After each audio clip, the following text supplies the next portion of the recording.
1571ஆம் ஆண்டில் சீனாவில் மாக்காவ் என்ற இடத்திலிருந்து போர்த்துகீசிய வியாபார பாய்மர கப்பல் ஒன்று இலங்கையில் கொழும்புவை நோக்கி பயணம் செய்து கொண்டு இருந்தது.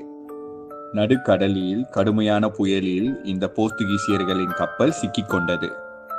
அந்த கப்பலில் இருந்த போர்த்துகீசியர்கள் என்ன செய்வது என்று தெரியாமல் கடலில் மூழ்கப் போகிறோமோ என்ற பயத்தில் அஞ்சி நடுங்கினார்கள். புயலின் வேகம் அதிகரிக்க கப்பல் மூழ்கும் நிலையை நெருங்கியது. அந்த நிலையில் கப்பலில் இருந்த போர்த்துகீசியர்கள் அனைவரும் கன்னி மரியாவை கண்ணீரோடு ஜபித்தார்கள். அவர்கள் தங்களை இந்த பயங்கரமான புயலில் இருந்து காப்பாற்றுமாறு வேண்டினார்கள். நாங்கள் நலமுடன் கரை சேரும் இடத்தில் கன்னி மரியா உனக்கு ஒரு தேவாலயம் எழுப்புகிறோம் என நினைத்து கொண்டார்கள். சிறிது நேரத்தில் கொஞ்சம் கொஞ்சமாக புயலின் சீற்றம் குறைந்தது. பிறகு கப்பலில் பயணம் செய்த போர்த்துகீசியர்கள் ஓரிடத்தில் கரை இறங்கினார்கள்.